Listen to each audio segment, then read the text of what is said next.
council.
September the 25th of 2025. This is our city council workshop. Meetings are available to watch on our YouTube channel. Search for the City of Bruceville-Eddy and click the subscribe button. Please mute your phones and computers to avoid any interference during the meeting. Okay. In the back, we have Michael Dorsey, our Chief of Police. We have Pam Combs, our City Secretary. We have Jamie Rodriguez, our Water Clerk. And up here at the council, to my left, it's Councilman Wiggins and Councilman McGruer. I got it right, see? McGruer. And our City Administrator, Kent Manton. And to my right, we have Councilwoman McLaughlin. We have Councilman Prater and Councilman Richardson, and then myself. Citizens presentation. The City Council welcomes public comments at this point on items not specifically listed on the agenda. Speakers must sign up before the meeting begins. Speakers are limited to 5 minutes. The council cannot respond to matters not listed on the agenda until a future meeting. Do we have anybody signed up? No. Okay. Our number 3, our executive session. The City Council shall meet in executive session to discuss the following: City Secretary, Texas Government Code, Section 551.074, personal matters. Second, Sergeant, Patrol Officer, and School Resource Officer, Texas Government Code, Section 551.074, personal matters. Next is Public Works Supervisor, Texas Government Code, Section 551.074, personal matters.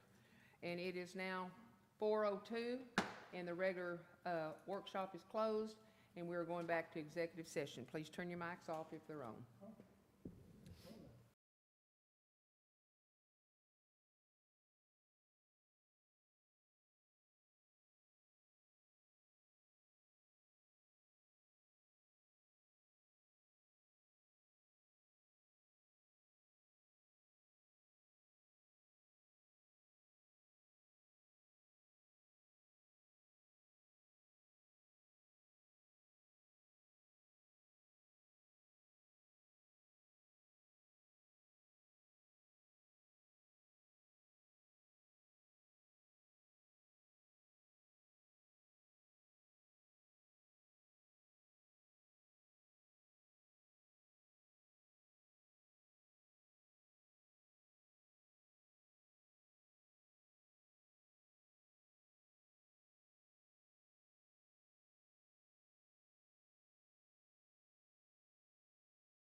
Right, it is now 5:06 and our executive session is over, and it is 5:07 and our workshop is now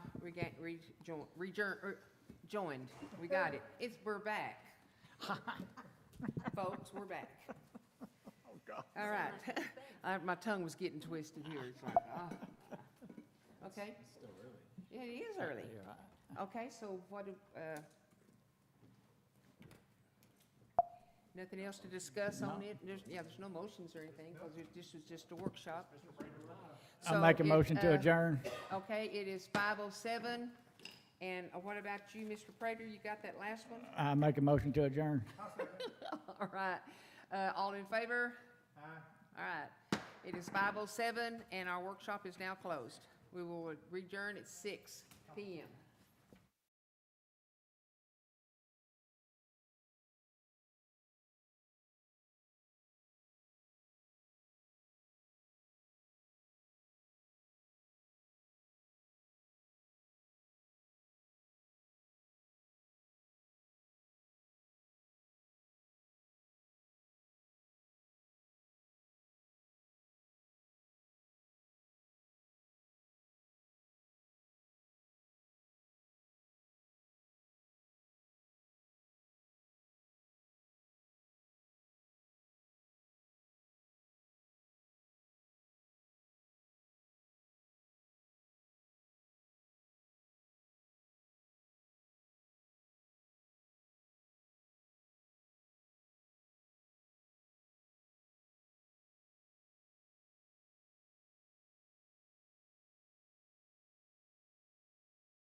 to watch on our YouTube channel.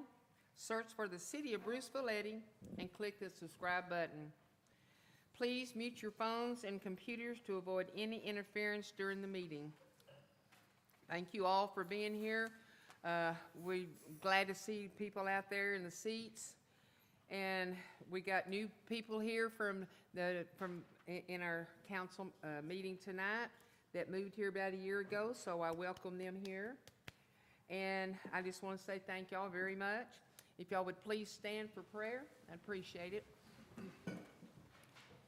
Our Heavenly Father, we come to you tonight and with gratitude and thanks. We just want to say thank you for everything that you do for all of us. Lord, we know that if it wasn't for you, we wouldn't be here. I'd hate to see what this world would be like.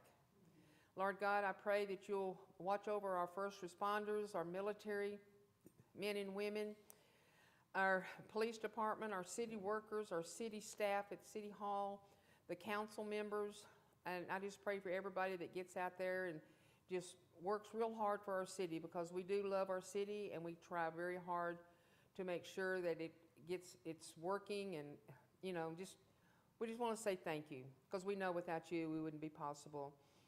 Lord, I pray for the ones in our city that have lost loved ones here lately. I pray for them that you will be with them and guide them through the right direction, and just be there for them when they need you, because we know you will.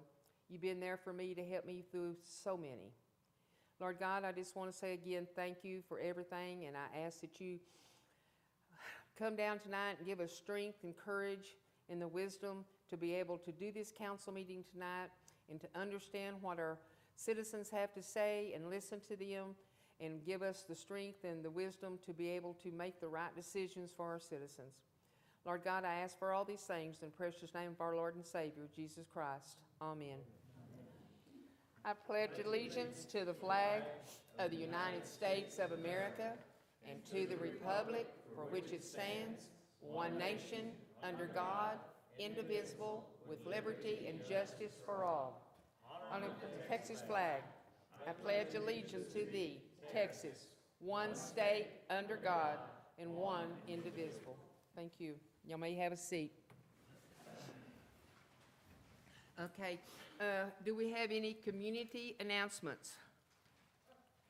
I thought we might have one or two.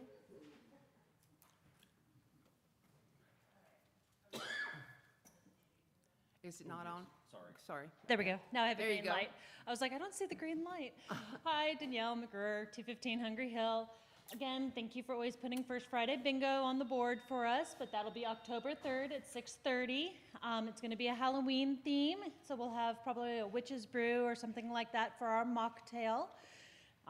Always come out and join us. It's a lot of fun. We earn prizes. It's $1 per ticket, $5 for 6 tickets. $10 gets you one card for every game Every at game. the night. We usually pay about 12 rounds. So come out and have fun with us. Okay. Thanks. All right, thank you, ma'am. All right. Anybody else have any announcements? Okay, you got some, Kent? I've got Sure. one, but I'm gonna wait till you get done. Got a couple more up there on the board. We have a Meet the Candidates forum for City Council, and the mayor will also be joining you. That's going to be on October the 7th right here in City Hall at 7 p.m. We've got some individuals out in the community who are sponsoring this and who are going to be leading the moderation for that. The fire department is having their annual fish fry fundraiser. This includes an auction, and it also includes raffles, a gun raffle this year. That's going to be on October 11th at the fire station right across the street from 11 a.m. to 1 p.m. The meal this year is by donation only, so whatever donation you feel comfortable with, I think they would say the more the merrier. But this is one of their big events to fund the department. And a lot of people probably don't know this, but the city of Bruceville-Eddy provides very little financial support to the fire department. So it truly is community funded. Columbus Day, October 13th, city offices will be closed. We have our regular city council meeting on October 23rd. And then McLennan County Precinct Number 1, Commissioner Jim Smith is sponsoring a cleanup day for all citizens of Bruceville-Eddy. That's October 24th from 7:30 a.m. to 3 p.m. This is going to be at their service yard up on Pilgrim Lane. So they're going to be accepting household trash, used tires, I think. There's a lot of citizens, I'm not for sure if y'all know that our city administrator is leaving us. He will not be with us anymore, and he's going to be very well missed. And I just want to say that he's been a blessing to me, because he's also the person I go to when I need to rant. And he listens to me, never says anything, which makes it good. But I just want to, this letter I got up for him that he can put on his wall or in the trash can or in your role. I want to take a moment to express my heartfelt appreciation for the incredible impact you've had on our city. Your leadership has not only guided us through times of change and growth, but has also left a lasting legacy that will continue to share our community for years to come. Your infrastructure, improvements to community programs, your vision and dedication have helped Bruceville-Eddy thrive. You've led with integrity, compassion, and a deep commitment to the people who call this city home. It's rare to find someone who combines strategy thinking with genuine care, and you've done both of those with grace. While we will miss your presence in City Hall, we are grateful for the foundation you have built and the momentum you've created. Thank you for your service, your leadership, and your unwavering belief in what this city should become. Wishing you all the best in your next chapter. May it be as impactful and fulfilling as your time here has been. With warm regrets, Mayor of Bruceville-Eddy, Texas. So this is your plaque. And then if you'll come down here, sir, I have an award for you. And as far as I know, that people that have worked here for the city of Bruceville-Eddy, this is the first time this award has ever been presented. I checked it out. And it says here, the key to the city of Bruceville-Eddy, presented to Kent Manton for your support and your committee.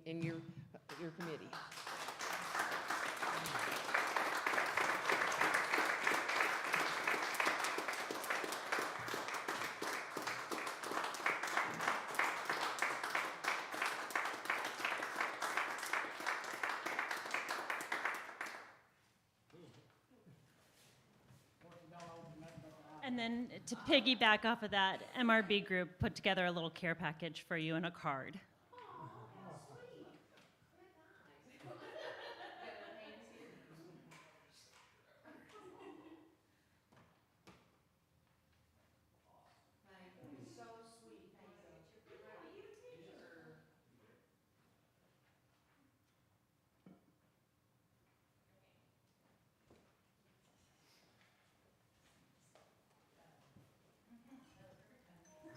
Yes, it was. It was very good.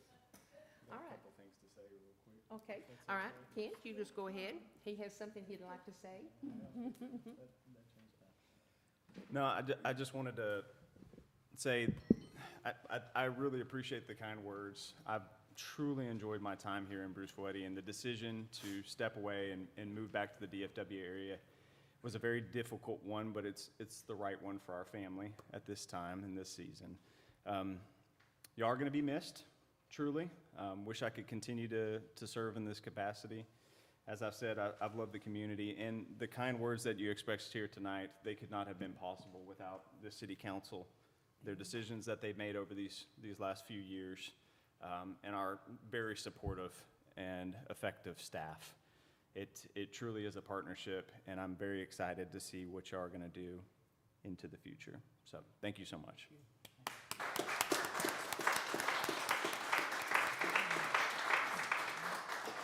Okay, now we're going to move right along. And I kind of jumped out of turn on one thing. I forgot to do my roll call. I done it at 4 o'clock, and so I thought, I just passed it up at 6. But in the back, we have Michael Dorsey, our chief of police. And we have Johnny. He is in our water department. We have Jamie Rodriguez in the water department inside the office. Johnny is the one that gets outside and works in the heat, in the weather, and in the water. Then we have Pam Combs, our city secretary. And then to my left, I have Councilman Wiggins. and Councilman McGruer, and of course, City Administrator Kent Manton.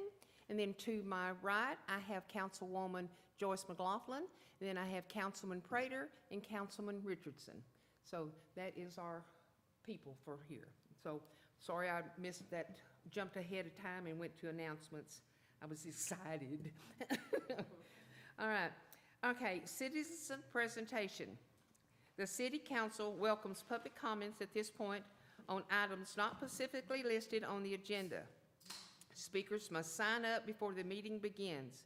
Speakers are limited to 5 minutes each. The council cannot respond to matters not listed on an agenda until a future meeting. And we have 2 people that have signed up. The first one that signed up was Thomas B. Arnold. Sir, if you'd like to come to the mic.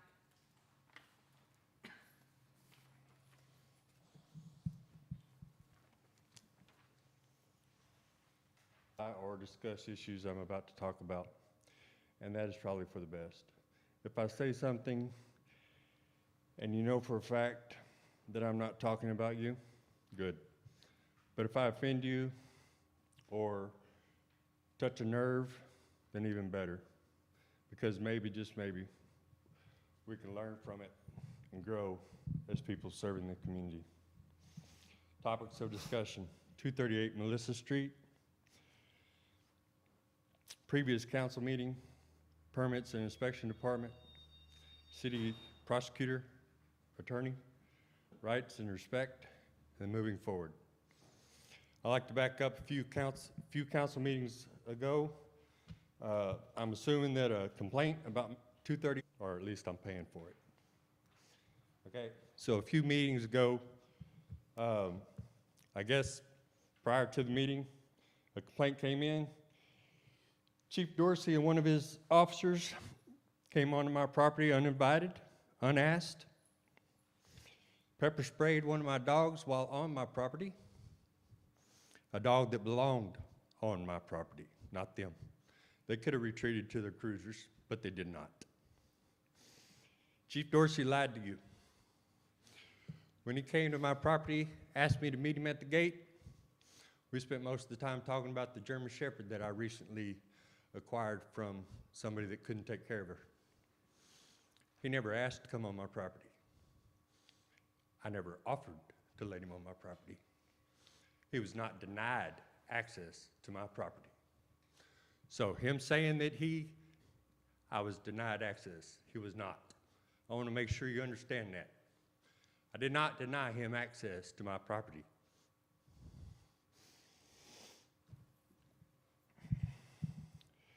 Not knowing what someone is or is not doing does not take away from right to privacy. Every one of you up there know me personally. Know me. You probably have my phone number in your phone. If you don't, you should, because I've called each and every one of you. Complaints or just plain concerns, all you need to do is call me. That's it, plain and simple. If you didn't know what I was doing or what I'm doing and you're curious about it, you got my phone number. Call me, come over, respectfully. Ask me. I'm not hiding. I'm not going anywhere. I applied for an electric permit, a fence permit, and today I applied for a shed permit. My electric permit, several weeks gone by, no permit. Finally, I had to call Councilman Prater to help me get it. 2 days after involving Councilman Prater, I got my electric permit. I guess I failed to mention my fence permit because I wasn't as interested in that one as my electric. So 3 months later, I finally got a fence permit. The city employees, the incompetence that goes on, whoever y'all hired, can't figure it out. But I did not have to bring anything else up here to get my permit. So, double fee and me? I don't think so. Progress is slow and even slower when people and red tape get in the way. I got citations for my property. Went through the court, set up a meeting with the prosecutor, FaceTime meeting over the phone. He told me we didn't come to a conclusion. So he told me that he would come down. Well, I had to find out through the grapevine. Instead of notifying me, I just received more citations and another conference date. Instead of communicating and working towards an agreement, I get dismissed and more tickets.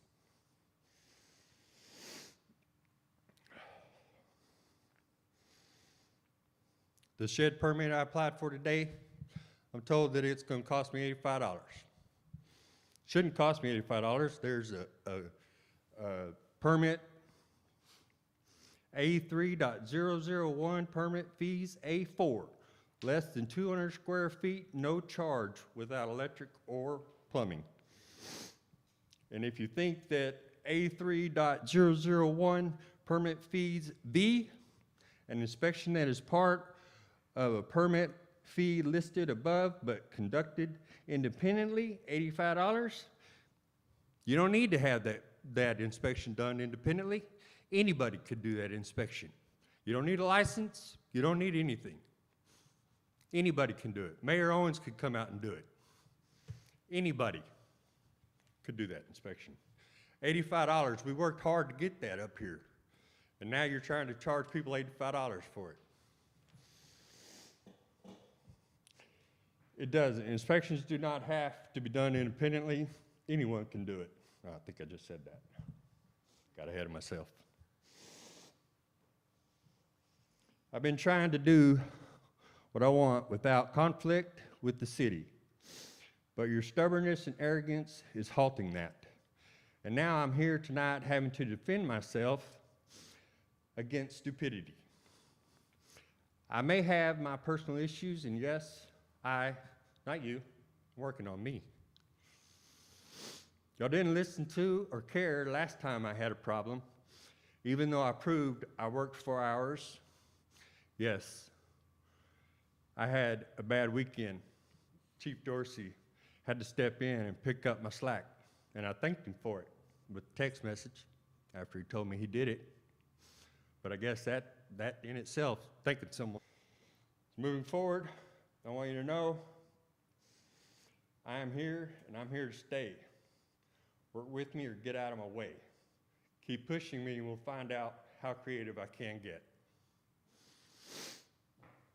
I am from the old school, where if you have a problem or a concern, you go to the root. You ask face to face, not talk behind their back and talk trash about something where all the facts are not present. If someone complains about something, you go ask. I'll listen, depending on what the issue is. Then I'll go ask the person that the complaint or discussion was about, and I'll get all the facts. That's what I thought y'all are up there for. I'm truly disgusted with the way I've been treated. And in closing, I'm going to give you some advice to do with as you please.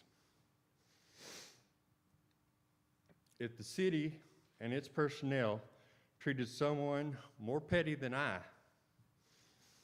you'd be looking at a long list of problems the city would have to pay for. And everyone knows you don't like digging into that reserve fund you got going on. So you need to make sure that you and your city representatives and employees know the proper steps and procedures when dealing with John Q. Public. Thank you, and I'm looking to moving forward. Thank you, sir. Okay, our next one is Ronnie McLaughlin. Oh, yeah, you can't talk about this one, sir. And the reason is because it's on our agenda. Sorry. I'm sorry. I didn't pay attention to what it was, but. Yeah. I mean, let him go ahead and do the comments. Okay. But we can stop you and interfere. We can answer questions and stuff like that. I mean, it's not 5 minutes uninterrupted because it is on the agenda. Now, when we start on the agenda, get up and tell us all about it. Will that work, sir? All right, sounds great. Thank you, appreciate it. Okay. We don't have any more, do we? No. Okay, all right. Number 4, appointment of the BEEDC Director. Council to discuss, consider, and probably take action to appoint or reappoint Director to Seat 1, Seat 3, Seat 5, and Seat 6 of the Bruceville-Eddy Economic Development Corporation for terms expired September the 30th, 2025. Kent?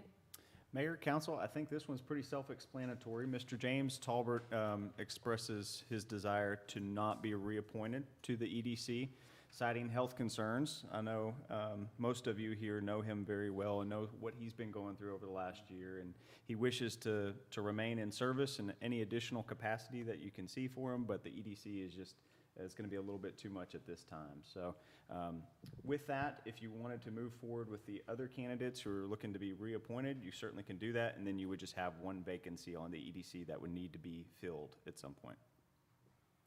Okay.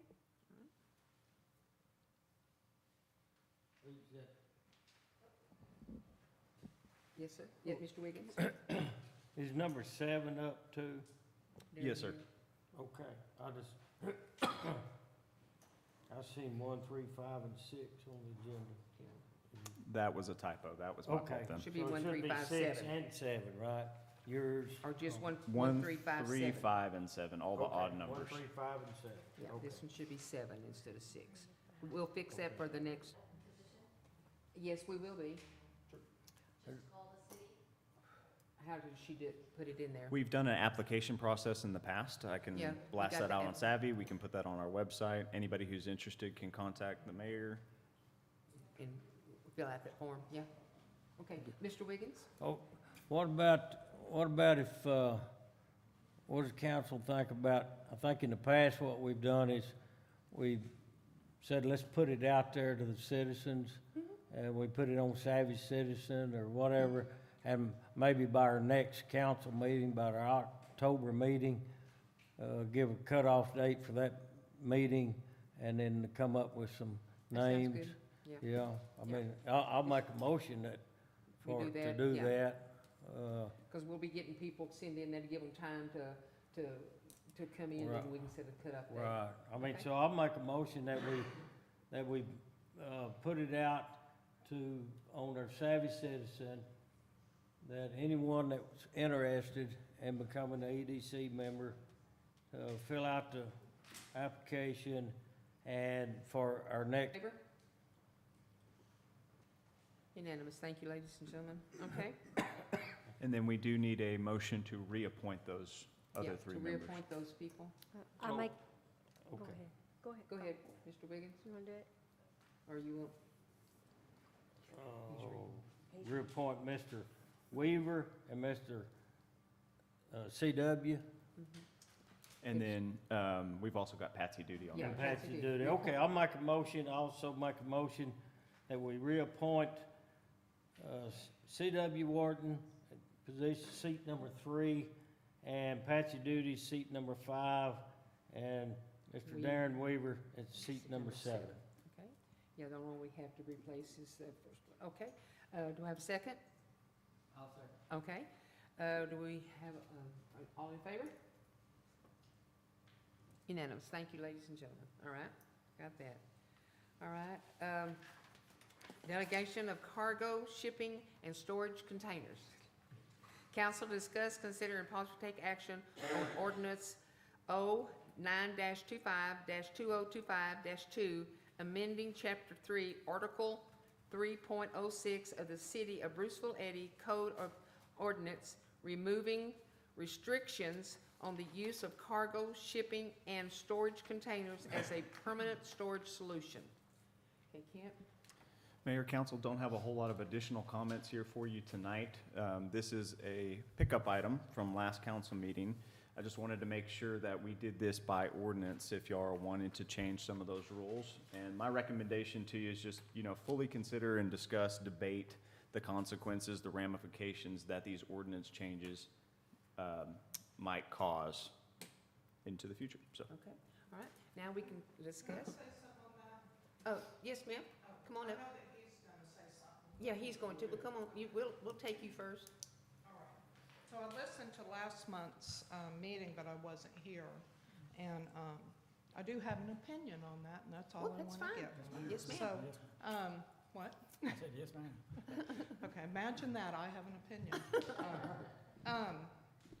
Okay, so I'm the type of person that, I'm not for a lot of ordinances and regulations. I'm a live and let live person. But I kind of think we have too many right now in the city. Like I'd like to see some other ordinances lifted a little bit. But I think on this one, the middle ground would be better. Because like going from, y'all are going in the right direction. We went from a total ban, which made no sense whatsoever, and was just unconstitutional, really. Yeah. But went from a total ban to now it could be a free-for-all. And most people in town, a lot of people aren't going to do a free-for-all, but what would y'all do if somebody filled their whole backyard up with them? Or if someone went overboard on it? Or if someone brought in a rusted storage container that was dilapidated? That's why I think that if you go from this extreme to that extreme where there's no oversight at all, that it could come back to bite people. And that's why I was wondering if that middle ground would be the conditional use. Kind of like, I've been at a bunch of meetings where someone wanted a mobile home and they brought it to city council and council was very reasonable and said, okay, yeah, you can have a mobile home, and they've showed you pictures of what they wanted it to look like. And so that's just my opinion, that it might be better to bring, if the person wanted a container, they could bring it to city council, show you where it was going to be in the yard or what it looked like, and then they'd have your input. But generally I am not in favor of, the government putting their thumb down on people and telling them what they can and can't have. But at the same time, we have people that aren't considerate and that would, just drive through Eddy. There's people that I wouldn't want to live next door to, and I don't have a completely manicured yard. If y'all just left it wide open, and Like how would you restrictions. kind of pull back the reins on it without punishing everyone? I think whoever outlawed it to begin with, whatever council that was, thank God they're not here anymore, but whoever did that, they punished everyone by going to this extreme. But if you go to the other extreme, I just don't see how you would undo if there was problems. So that's Yes. all. Yes. That's my opinion. Well, for what that's maybe worth. just having some restrictions on what they Yeah. can put in, Or something. conditional, like, Yeah. I have pretty good neighbors, but I wouldn't want my neighbor to set up I wouldn't want to walk out my back porch and that's what I see. Yes, you know? ma'am. When they have Whoa, hello. Good. for my next trip, when they have a huge yard, Yes, ma'am. if it was conditional, I could say, yeah, I don't care if the guy has a container, but can he move it over 10 feet or move it, you know what I mean? Yes, ma'am. That's all. Yes, ma'am. That's Okay. all I have to say. Thank you very much. We appreciate right. it. Miss, Ronnie, did you, we was have gonna- one. I was gonna Okay, go ahead, answer Yeah. her. He's going to answer something for Yeah. ma'am. free for all. Okay, That's what we're here to talk about is what Is- restrictions that we do need. okay. I believe there should be some A little restrictions. bit, Yes, yeah. most definitely. It doesn't need to be a free for all. Okay. Y'all are Uh, definitely going in the right direction to give people the option to have those containers. That's a I good believe thing. so, and we're putting this in with with your Morgan building. It's going into that, so there will be a restriction to how far off a fence line it can be, Okay. where it can be, and so there is some regulations there, but that's why we're having this, is to, Okay. we want your, So, we That want makes your sense. input of what you would consider to Would- be okay, so. Would you consider it conditional use, where a person, if they wanted it, could come to council and tell them what they wanted and what their plan was for it? I wouldn't be against the conditional use, but That's fine.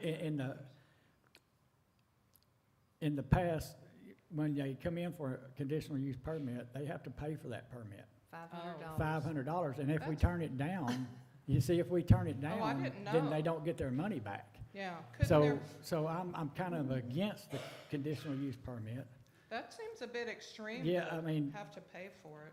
yeah, to that effect. I Yeah. wouldn't mind having a conditional use permit, but I wouldn't want to see they're already buying a container. Yeah. They're already having to I jump didn't through know- whatever hoops that we have to put them through So- to do this. So maybe it could be, I mean, you guys are the city council, maybe it could be worded where they just had to bring their idea and get permission without having to pay I the wouldn't be fee. against that Yeah, at all, as long as we worded it to right, and I'm trying to stay out of everybody's pocket. The reason I Yes. bring this up is because that's why I had it put on, because I'm glad you put it on. people in town do want this, and there's people in town that don't want it. yeah. But that's what this is for, is we're gonna Okay. try to I hash didn't out. realize that conditional use was $500. Yes. Yeah. Mr. Richardson, Kinda- you was next. I agree with Mr. Prater on I really don't have an opinion one way or another on that. The only issue I would see personally is if every single one went before council, I could see that possibly, depending on our council members and makeup of the council, that becoming an uneven sort of, hey, this person we're gonna approve, this person not so much. That's the Yeah. only issue I could see. I'm not saying Yeah. it would happen, but that's just kind of my initial thought on that. Yeah. But I mean, if that's what the rest of the council wants, I'm happy to go with it. Okay, Okay. thank Mr. you very Rodriguez? much. All right, Okay. No, you're fine. You are perfectly fine. Thank you. I think we do need some probably restrictions, and I'd like to hear before really I comment on what I have down, I'd like to hear from anybody else and let them talk and hear them out before I really voice my opinion on my view on my restrictions that I'd like to say. Wait, Ronnie, you was wanting to say something? Well, Councilman, Mayor, last time we were here, I voiced my concerns as a citizen on the different sizes that could be put in a yard, because they come in different sizes. If a yard's not big enough, would you grant a permit for a pup or a pod, or would you regulate that at all? That was a question that I had. Why isn't there going to be some kind of regulation on this so the community as a whole is protected? That's my question. And I'm not going to be selfish on this. I'm saying I'm part of the community. The community here, as she very well put it a while ago, is concerned, but at the same time, is it cost effective to do this? If I wanted to put a pod or even a 53-footer storage unit in my yard, I got to make that decision. Is it cost effective? If it costs me $1,000 for a permit, I got to consider that as a citizen. Am I willing to pay that?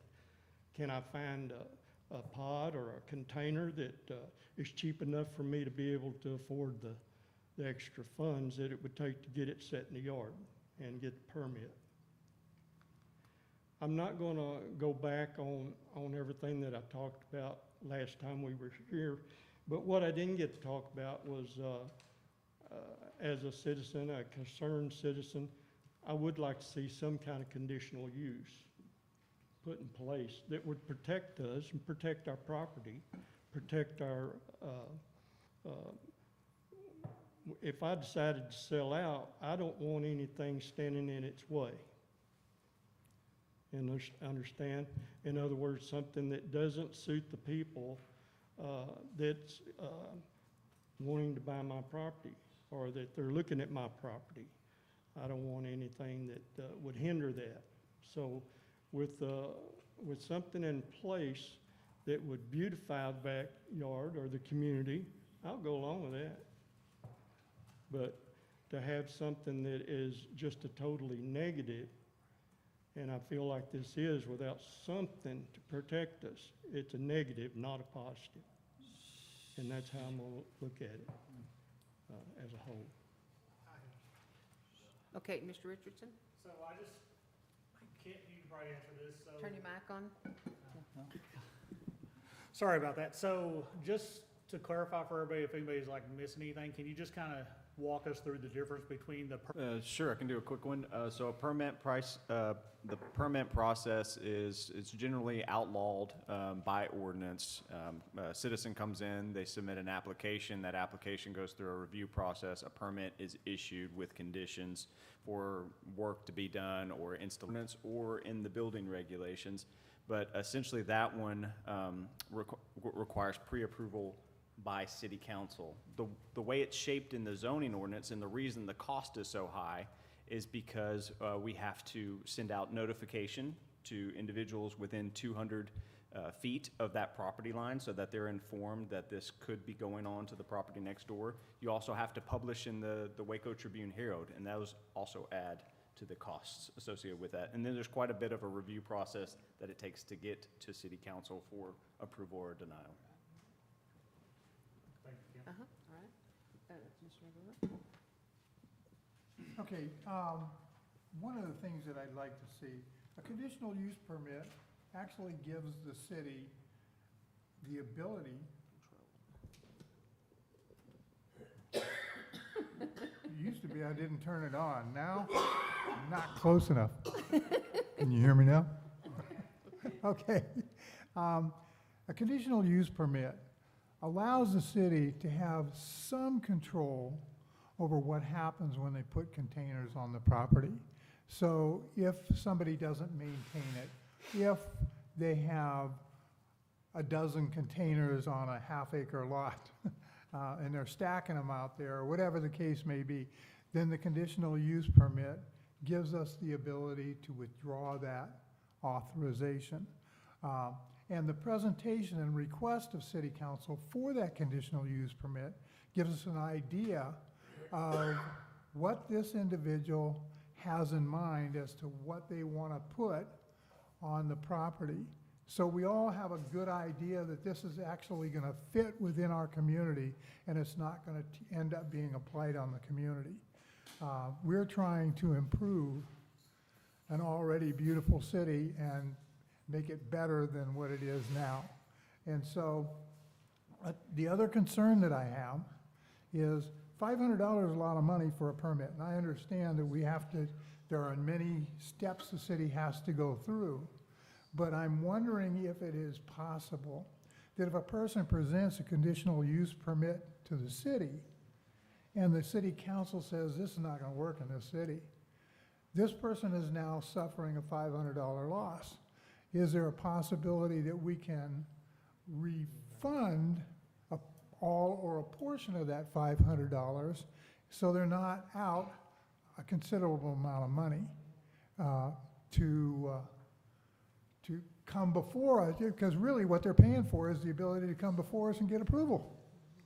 Okay, and we're going to put out notices and things like this, but I don't know if it's right to penalize them when we're going to turn around and say no. So is that a possibility? I don't know whether it's a possibility to amend it where they get some of that money back, if not all of that money back. Okay, so that's my All right. Mrs. Owens. We're going to go ahead and let's let him finish his stuff up here and then we'll answer his question. I apologize, That's a good sir. point. I like that, what Councilman said. We don't want our community looking like a drop yard at the railroad. You know, we don't want that. Not saying that, you know, the future, that's what the future brings. We just don't want that. And you start dropping them all over town because they're tax-free. Morgan Building's not tax-free, but a container is. You don't get taxed on it. You start dropping them all over town, and there's nothing to control it. What's gonna happen? What's it gonna look like? That's our concern, is where's it going? We're rising into the future. Where's our future? What's it gonna look like? Appreciate it. Yes, sir. I got a Okay, question. Mr. Prater, and then Mr. Well, Mr. Wiggins was first, so let me, Oh, yes, go ahead, Mr. Williams. okay, then you be- Okay.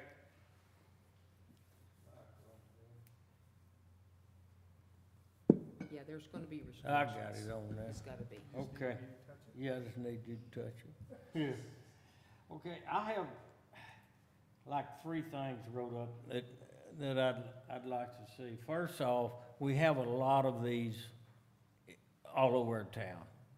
Yeah, so I'd like to add a clause in there that any and all accessory storage buildings and/or cargo storage shipping containers on property within the corporate city limits of the city on the effective date of this ordinance are to be considered grandfathered as in accordance with this ordinance.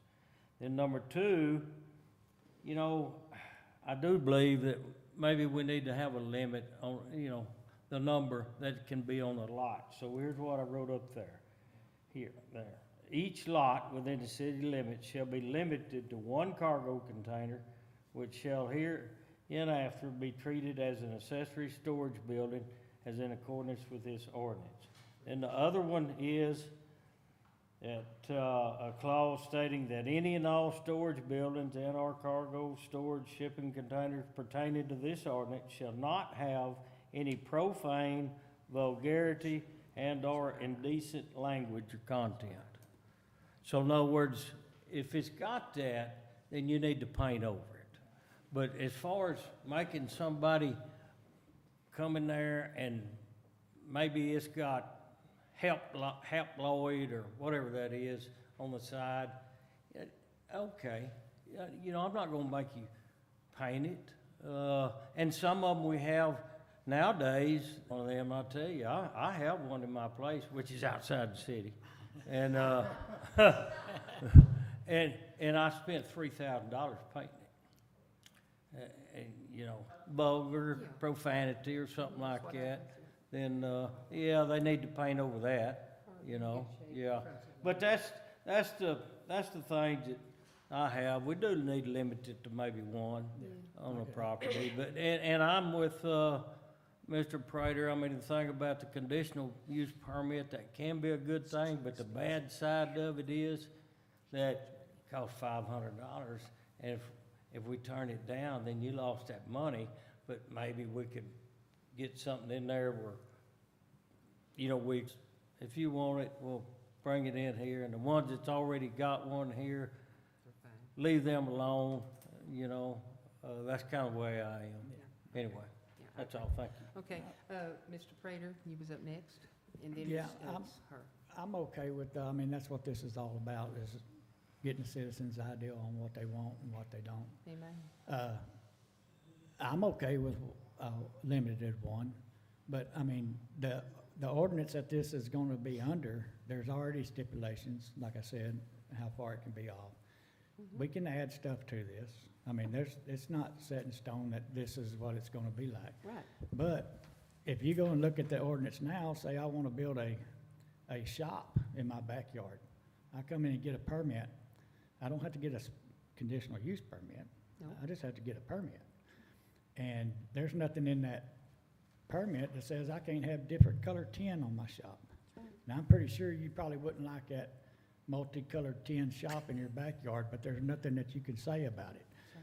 Because it's in the ordinance and they could do it. I don't see nobody doing it. Yeah.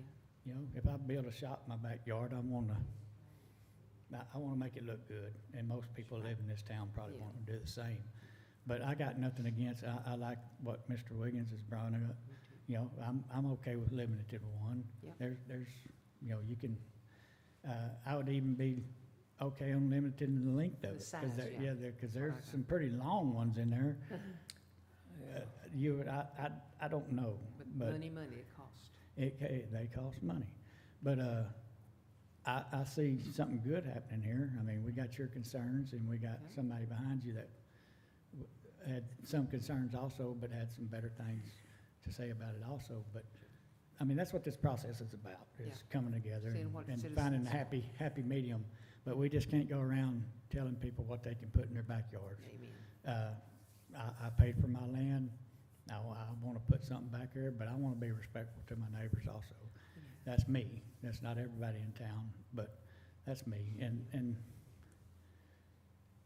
I like the process. I think we can find a happy medium in here. I do too. And it don't have to happen tonight, No, that's true. but Yeah. we get y'all's input on it, and we'll make a happy medium, bring it back, and make sure everybody's happy with it. Yeah, because I put head down, you know, like Mr. Wiggins, you know, it has to be in the backyard, the size, and in good shape, and no vanity. Yeah, there's already, Something like there's that, already, And they should have it. there's already ordinances for most of this. Yeah. Okay. Danielle? Hello again. So I guess I was confused at the last meeting, because I thought that these were gonna, going forward, were gonna be considered storage units, and that they would be permitted by the city, just like you would a Permits. shed or anything like that. Is not a permit the city authorizing the citizen to have that on their property, therefore not needing a conditional use permit because you're doing a permit? That's right. Put other, you know. But I, uses like that. yeah, I don't, through making it a building and having, as we stated in the last meeting, when I asked for a summary of the building ordinance, it would have taken us an additional 2 hours to go through all the regulations that are on that ordinance. So again, we're putting more restrictions on it by making it follow a different ordinance. So we're not getting rid of them, it's not quite as it was presented, where they can go anywhere and everywhere, because that's not really what's happening. What's happening is that we're reclassifying them as a shed. And it's going to follow all of your laws and regulations that sheds follow. Yes, ma'am, thank you. Okay, and now, Joyce? I have a question for Pam. On the, when someone's putting in a storage building, say, you know, a shed, and they ask for a permit, do you have to see where they're putting that shed? Do you have to know where they're putting it on their property, or do you just give them a permit and they can put it wherever they like? No, they can only put it in the backyard. They have to give me a site plan showing that it's at least 10 feet from the structure, their house, so many feet off property line. Plus, when you go to do sheds or anything, house cannot be over 50% of your lot size. Right. So that would be containers too. So if you've got a small lot and you want a 53, you may not can have that size. You may have to go smaller container. And then it's To sent put- to the inspectors. They Yes, come out. it's sent directly to the inspector. They look at, well, it goes to site plan first, and they look at it, and they even look at the ordinances to make sure it's the, and if that question comes into play, they'll send me an email and they won't approve it. I have to get facts on it. I have to find out, you know, how many, you've got to write down there how many feet, how much from each property line that it sits. How many feet from the property line do they have to be, do you know? It's from 3 to 5 feet property line, Okay, but it also has to be at least 10 foot from any other structure. So if you have another shed in the house, it has to be 10 foot from the house and 10 from the other structure. So they themselves will come back, and the same thing as, if they see something that, because normally I send a picture of what it looks like. If they have a question of anything on the building itself, they will email me back, and I have to ask the owners to tell me, you know, are you putting awning here, are you putting this? So they will ask questions on it before they approve. what Mr. Wiggins said about the graffiti, there shouldn't be obscenities on these things. But cousin that is a county clerk, and she said the McLennan County and that all the counties are having problems with these, that people are complaining because they're being abused. For one thing, the county does not tax them. If they're not on a pad or connected to another structure, then they are considered temporary. So they're not taxed. So they have people who are buying 5 or 6 at a time, renting them out tax-free as, you know, like storage business. There are people making structures out of them to live in. They've run into problems, very, very dangerous chemicals across the ocean. That's why they're so sturdy. It's because they are heavy industrial. They were never intended for residential use. Now, people do use them, and I'm not against someone having one. I'm not against that. But I do think we should regulate them, and I am for conditional use. And the reason why is because that gives everyone a voice. If you just go get a permit and your neighbors don't know, and then all of a sudden they get up one morning and they go out on their patio and there's a 40-foot industrial container 30 foot from their patio or 40 foot from their patio, they're not going to be happy. They call the city up and they say, hey, my neighbor did this. Do I have any recourse? And all the city will be able to do without conditional use is say, sorry, they got a permit. There's nothing we can do to help you. Everybody needs a voice. We need to look at it as a the community as a whole. And with conditional use, then everyone is aware of what's going to be happening in basically their backyard. Some people don't have 5 or 10 acres. Some people have 1 acre or 2 acres. And, you know, they put one of these big things in and you've got 3 or 4 homes right around there. It may upset some folks. And if they have no recourse, then a conditional use permit would prevent that. And and I agree with Mr. McGruer, if we could find a way, I don't know, Kent, if we can refund their money, if they don't get approved, refund their money or most of their money because they didn't get approved. That way you can see where that container's going. You can see if it's going to obstruct the neighbor's house. What if they have a vegetable garden and they put a 50-foot container and it blocks all the sun off that garden?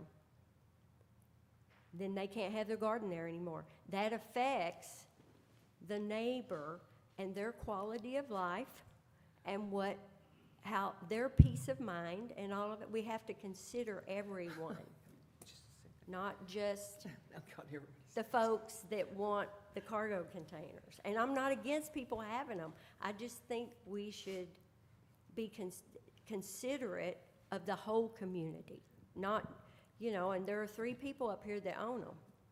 So I can understand, you know, where they're coming from. Okay. All right. Okay. I had my hand up first, and then I'll go to you and you and you. It doesn't matter to me if it's a cargo unit or whatever they call them, railroad car, or a storage building. Most of your storage buildings, we don't tell the neighbors, hey, you know, you can wake up in the morning and see a wood one out there.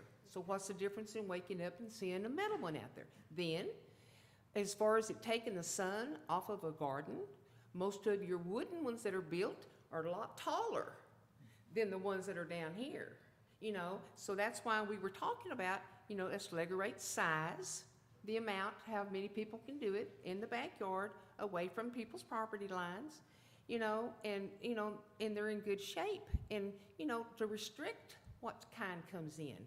And as far as a conditional use permit, if we're gonna do a conditional use permit for these containers, then we might as well do it for all buildings, all shops, all Anything, any kind of building coming in. So that's for, you know, strict, okay. You're number two, you're 1, 2, and then 3. So we're gonna go this way. Cherie McGruer, 915 Old Moody Road. I guess I'm confused because do they not have to be notified as their neighbors? You were saying that you have to notify everybody in the community if they're going to put something like this up? So through a regular permit process, no. Through a Okay. conditional use permit, which typically is just for zoning laws, yes. Okay. That's Zoning laws. 200 feet within the property. Okay. Then my other question is, if it's going to be in the ordinance that this is a shed or a permanent structure, would they not have to put it maybe on a base of some sort so that it would be taxable to their property and not be a temporary if they're going to put it in? They can have it, they can put it on gravel and stuff, but it's still, it's on a skid. And usually if things that are on skids, they don't, unless it's a wood building. Then if it's on a wood building and they put it on skids, that's taxable, but these aren't taxable to the citizens. But that's something that we could look at and try to maybe put that in. Yeah. Yes, ma'am. Yeah, Why are we it's something trying to to- look at. Okay, Mr. Prater? Why are we trying to tax the citizens more? More I don't money? understand. If we can save some money Yeah, here. That's why we're trying to save money. If we can save our citizens some money, then even better. But why are we trying to throw more money on somebody that don't? That's their option to have. Yeah.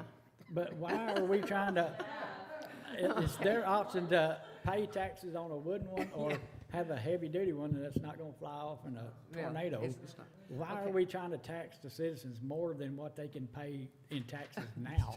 I'm trying to save them some money down the road here to where they don't have to tax the citizens more. Yeah.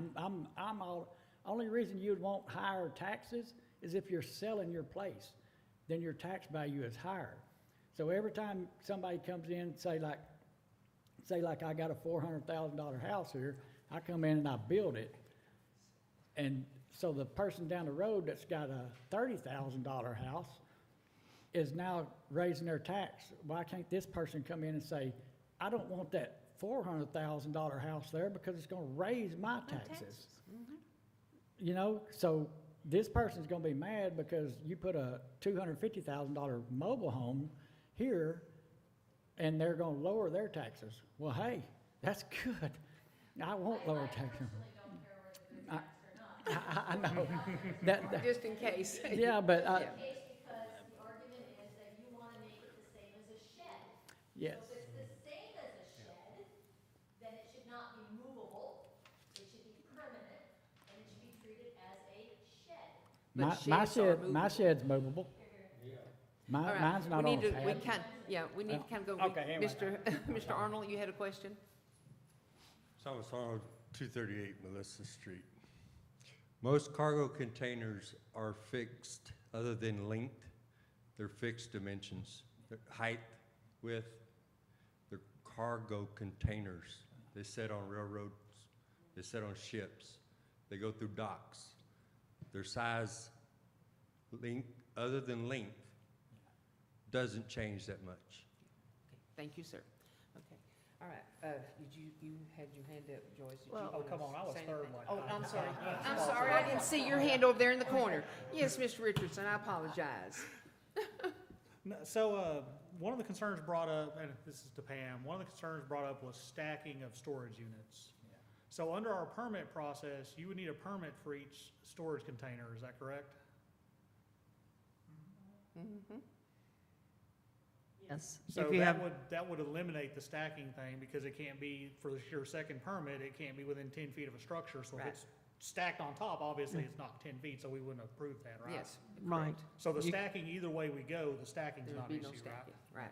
And Okay. I'm assuming Okay. the city wouldn't approve No. people stacking them anyway. I don't think anybody would No. want And to I see don't think that. anybody would do it. Okay. I We had to know- I've had a go little bit of for time it. to think while I was waiting. I keep trying to keep going this way. I know I'm you want me to be sorry. quiet, I get you. No, I know I don't. You say what you want to say. So, the other thing, like, so far as to kind of piggyback on what Mr. Wiggins was saying, instead of doing the profanity or vulgarity, I would suggest we just go with, if there's any sort of graffiti on it during the permit process, that needs to be painted over. And I could just see us avoiding issues like, well, Mr. Prater thinks it's profane. I don't think it's profane. I mean, you got that whole issue versus any graffiti needs to be removed. I think that kind of save us a headache down the road, just something to consider. And the idea of refunding the conditional use permit thing, I agree with it in theory, but depending on how much we're actually paying for the notifications and everything, so if we're refunding these people their payment back, that's coming out of our, that money's come from somewhere. General fund? I mean, if we want to look at exactly how much it costs and like refund anything past that, I'm good with that, but we're just transferring the bill to somebody else by looking at Yeah, there don't refunding need to it. be one. Yeah, I agree. I agree. All That's right, now, I'm done now. Ms. Barnsley?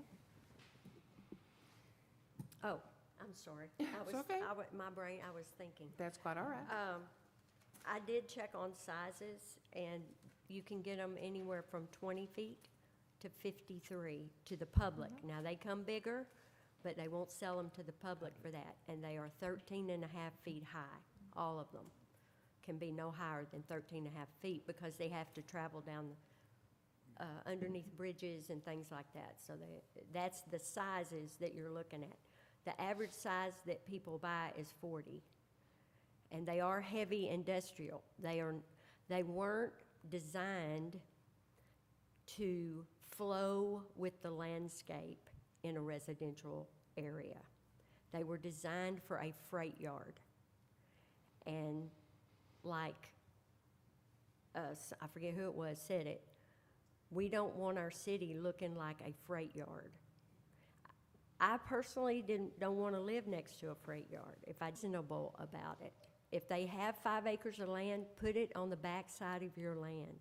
I saw one of them, someone had it, it was here in town, and they put it behind their barn. It was perfect. I mean, it was behind their barn. You could see a little bit of it, but, you know, it didn't affect anybody. They had one. They could use it for storage, you know. But not everybody is going to think that way. Not everybody is going to consider their neighbor. So we have to have some kind of restrictions. Okay. Okay, yes, ma'am.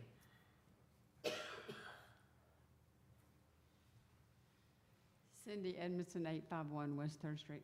This is inconsequential, that they put the container on their yard, and then they put the graffiti. It needs to also incorporate, they need to maintain no graffiti on the Agree. unit. I It's very agree. simple, but I agree. Okay, well, I think we've kind of rolled this one to death, don't y'all? Or a little bit?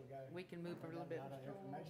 Yeah, we got a lot of good information and a lot of things that we can look at to go. Mr. McGruer? Okay, I'm just gonna end with this, and, you know, Okay. as far as the shipping containers, and with the conditional use giving us the ability to control what's there, because things can be done with shipping containers that are actually aesthetically pleasing. If you've been to the Hotel Herringbone in Waco, that's all shipping containers. Shipping containers. Okay, it's built and it's beautiful. So things can be done that are aesthetically pleasing to the community with a shipping container. They don't have to be some derelict piece of metal in somebody's yard. And so with a conditional use permit, we can actually review those situations where somebody wants to put something there, and we can say, yes, that would look great in our town. I'm not sure I want a herringbone hotel, but anyway, but there are things that could be done with them. And so it's something to consider. That's my All right. quarter. Okay, okay, Mr. Wiggins.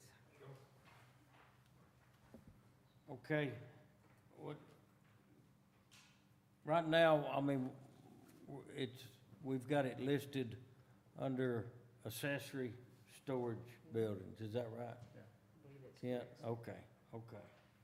So if we just, and under the accessory storage buildings, it talks about setback requirements, is one of the guidelines it has to be. You have to have a permit, it must conform to the minimum exterior standards for the city. Can't be public safety, create a condition detrimental to surrounding land and use development. so it's pretty well covered there. The only thing, like I said, is I'd just like to add these clauses, and I'll make a motion here All right? to add these clauses, and before I do it, I'm gonna, that one where I was talking about the profane, vulgarity, and indecent language, I can change that to graffiti. I can change that to graffiti, and, but it says in there, shall not have any. So it don't matter whether it's here now, or whether it comes later, and then later the graffiti is added. not there, it's not there. That should cover it. So anyway, so I'm gonna make a motion and add that the storage container stays under the accessory storage building section on property within the corporate city limits of the city on the effective date of this ordinance are to be considered grandfathered as in accordance with this ordinance. And then also that each lot within the city limits shall be limited to one cargo container, which shall hereinafter be treated as an accessory storage building as in accordance with this ordinance. And that any and all storage buildings in our cargo storage shipping containers pertaining to this ordinance shall not have any graffiti, vulgarity, and/or indecent language/content. This as a permitting process, Yes. not Yes. change it to a conditional use. Right. Yes, because of, if, under the accessory storage building, it's what's listed. And that says, under that you have to have active permit issued by the city. So, Yes, sir, I was so just- that'll cover that. I was just making sure everybody Yeah, was clear on right, what we're voting right. on. So do I have a second? I'll second. Okay, Mr. Prater seconded. And before we Okay, vote on that, I have a first and a second, all in favor? 4 yea and against, 1 nay. Okay, well, the yeas have it. All right, thank you, ladies and gentlemen. Thank y'all, everybody that had an opinion. Yeah, thank you for the citizens to express your opinions, we appreciated it. Okay, yes, what do I got? Where? Oh, I'm sorry, I got my glasses on, I can't see. Yes, ma'am. Okay, I know Mr. Wiggins grandfathered those The that ones are that were existing. already here, Okay, but we have some that are already here in the front yard that need to be moved moved. to the back. So if those get moved to the back, then we can grandfather those, right? Mr. Wiggins? Yes. Yes. Okay. Okay, that's I what just Yeah, make oh, sure, because I know that we have, they're in, are they in the permit? I mean, have you cited them already? No, let me back up on that. I mean, to me, wherever they're at, they've been there probably for years. Yeah. And we hadn't heard any complaints about them, so I'm saying, Nobody's complaining leave about them there as is, as long as, I don't care what color they are, if it got any writing on it, as long as it's not profanity, graffiti, vulgarity, whatever. Well, I'm not And worried about the it- color. I'm just talking about that they were against the ordinances because all storage buildings should be in the backyard. Nothing can be in the front yard. So I'm going with our ordinances that those would need to be moved. We can't say that they had to get rid of them, but they should be in the backyard like everybody But else. they've been there for years, correct? Not, I don't know how long Well, they've been there. I think but- what we're talking about is we're talking about shipping containers that might have been in some active form of code enforcement Right. at the time, and they may currently be in that process, be moved to a proper location with the Well, correct setbacks. Is that what My we're deal getting at? is they wouldn't necessarily have to get a permit, it's just that they need to just move them to the backyard. Okay, let me throw this out there, because what you talking about could be one of these pods. Maybe somebody No, it's put. not, it's not a pod, it's Okay. 2 shipping containers, But, right? Two okay, shipping but containers. as long as we're clear, if somebody has one of them pods, they have it dumped off their house, they're gonna move, then obviously Well, they don't want it way in their backyard, they want it right up there Right, close I- to the front, I so. understand what a pod is. Okay, But these are 2 shipping containers that have been cited before through code enforcement, and the people never would move them. So they're sitting in the front Well, they yard. need to be moved. Yeah, if they already And been, like I they said, already been cited. Yeah, if they've been cited, they need to move them. That's right. That's the reason why I said it But won't they be no ain't never been problem, they don't have to cited. get a permit, or they could be But- grandfathered, but still just move to the backyard. Yeah, So, but, I mean, all we can do on our part, I mean, I understand what you're saying, Pam, but we can't make nobody do anything. What do we do if they're not, if they're in violation of one of our ordinances? We give them, can move it, we can give them citations to let them know that they're in violation, and let them know what they need to do to get within our ordinance, right, and that's all we can do. okay. Well, I just wanted to clarify that those that were sitting in the front yard that should be in the backyard wasn't really considered grandfathered because they're sitting in the wrong area. Right. Okay, all right. Yeah, Mr. Richardson? And this might be something we need to look into, but like, this would still be something we can enforce through the new permit because they're under the new permit and the old, what we're, by grandfather is like the stuff that would meet our requirements. So Right. I think we could still take enforcement action through the temporary storage, or accessory storage building. Right. Ordinance, I All think. right, okay. Okay, All right. well, motion and a second? We got it, and it's already been passed, it's already gone. Okay. We're moving on. Okay. We're moving on. Okay, number 6. Road repair, 3rd Street. Council to discuss, consider, and possibly take action on an estimate necessary to repair 3rd Street, FM 107, located generally at the intersection of Temple Street and Lone Star Paving, in the amount of not to exceed $9,000, using monies in the FY 2025-2026 budget, working to be unauthorized and excluded after October the 1st of 2025. That's Okay, the fastest you've ever gone on well, one of we're those. behind. Yes, ma'am. All right, let's catch us up.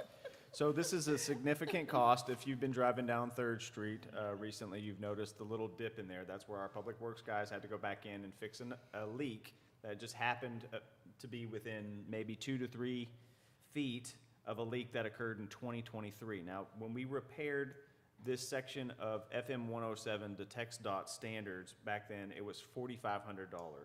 That quote that I was provided was $13,259.50. I was able to bring that down by using a different crew that's gonna take us more time to get on the books and get this repaired to that $8,478 quote that you have before you. So what I've been told, and like what we've seen with Hungry Hill, asphalt, paving, construction costs have gone up over time, but this is the only quote we have received. Okay. Yes, sir, you have a question?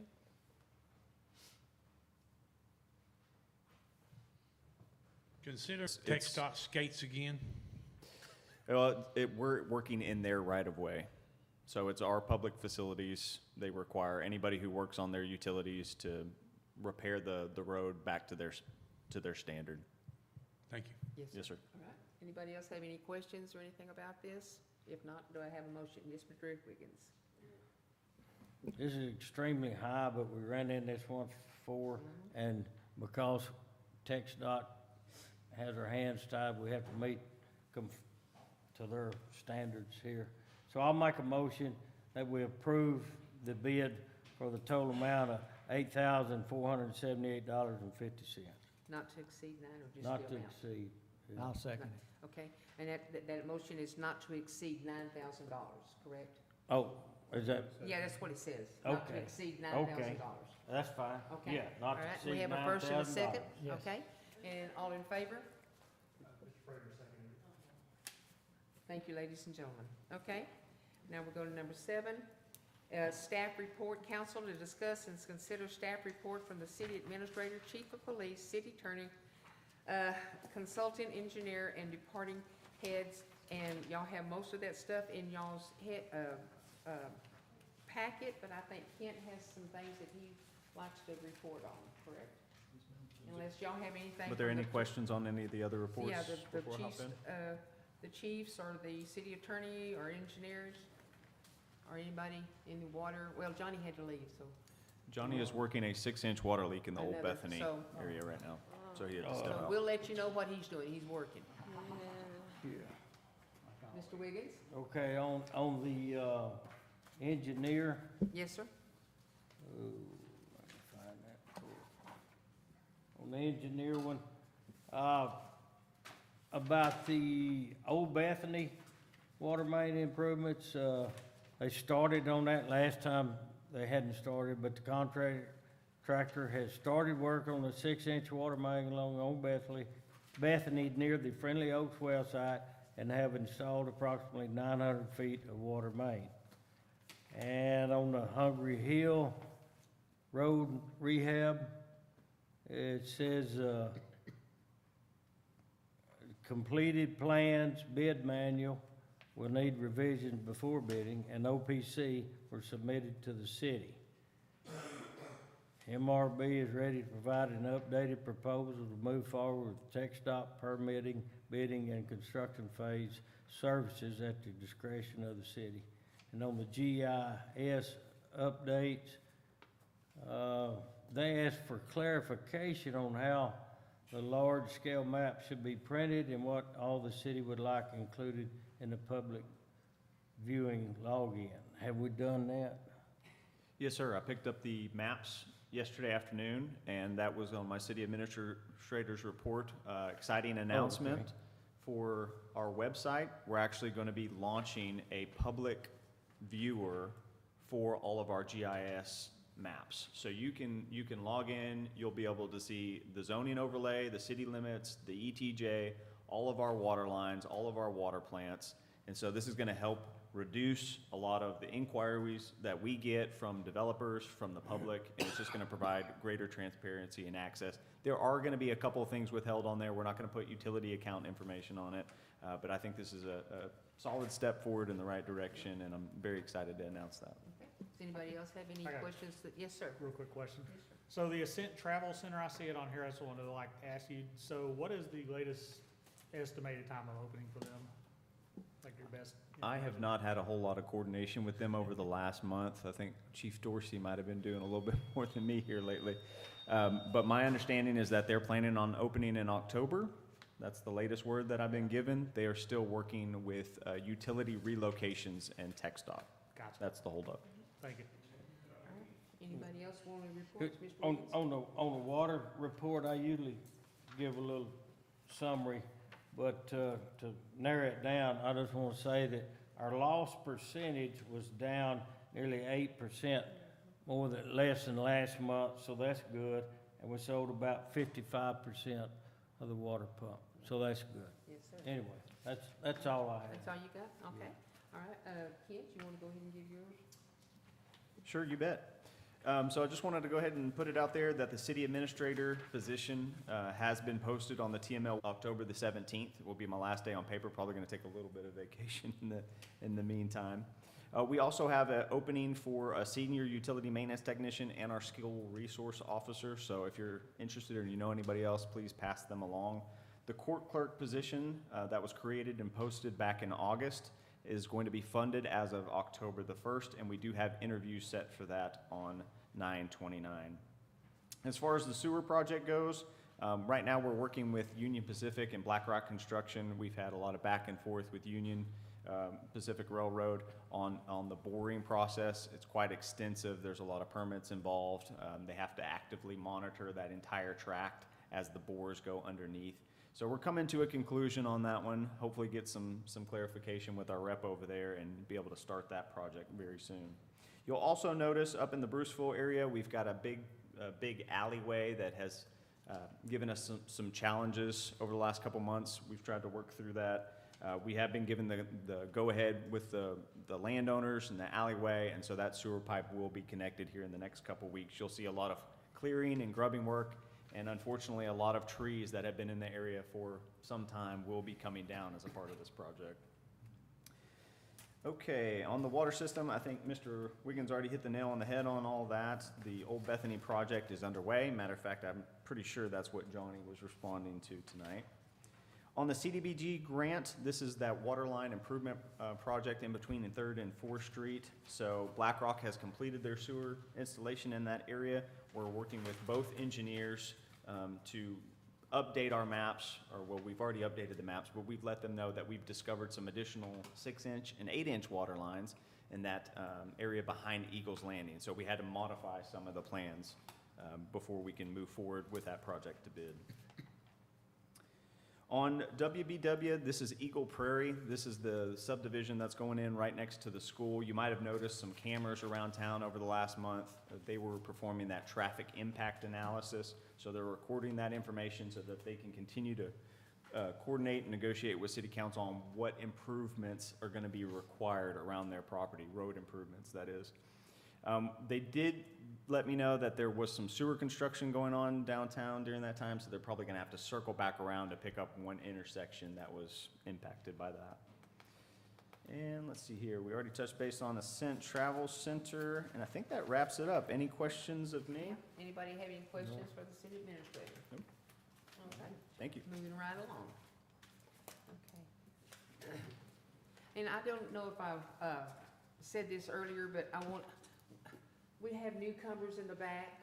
This is their first time to come to a council meeting. They just moved here, and I can't, what's your names? Well, we moved here 2 years ago. Yeah, but we just now know you. Yeah, but we just want to say thank you. Randy and Danielle Stern. Pleased to have Nice you to meet here. y'all. Pleased to have you here. Okay. Thank you, Mayor. All right. And if y'all have any questions about anything we're talking about, just raise your hand, because I know Yeah. like sometimes It's some people are it's like, I don't even know overwhelming. what y'all are talking about, so. You're First one, we'll just listen. All right, thank you. All right, the next up is our consent agenda. All items listed on the consent agenda will be considered by the city council and will be interacted on by one motion. There will be no separate discussion of these items unless a council member or a member of the public so requests. A, approval of the minutes. B, financial of August 2025. C, donation acceptance. D, unction of surplus items. E, data for upcoming council meeting. F, national opioid settlement. G, general election contract and agreement, and that's it. Does anybody have anything they want to pull out and talk about? I do. Okay, yes, sir, which one? I'm not sure if it'd be the minutes or the finances, but I just have one real quick question for Kent. Okay, So I wasn't here at the August 18th meeting where we finalized the budget. I just have one question, if you have the information available. How much money did we end up reducing from the initial proposed budget versus the budget we approved? Do you have like just a bottom line answer to that, or? Yes, sir. So from the proposed budget that was introduced on July 18th and the adopted budget that was approved on August the 20th, you increased the total budget amount by $6,361. So we didn't cut any actual dollars from the budget, we actually went up a bit? That's correct, overall. Now, we Okay. did some shuffling, so there was a difference between the general fund and the water fund. Okay, thank you, Kent. all right, anybody else have anything they want to pull to talk about? If not, we'll take a motion. Okay. Okay, Mr. Wiggins? I'll make a motion to approve the consent agenda items. Okay, do I I'll have a- second. Joyce, okay. All in favor? Unanimous. Thank you, ladies and gentlemen, appreciate it. Moving right along.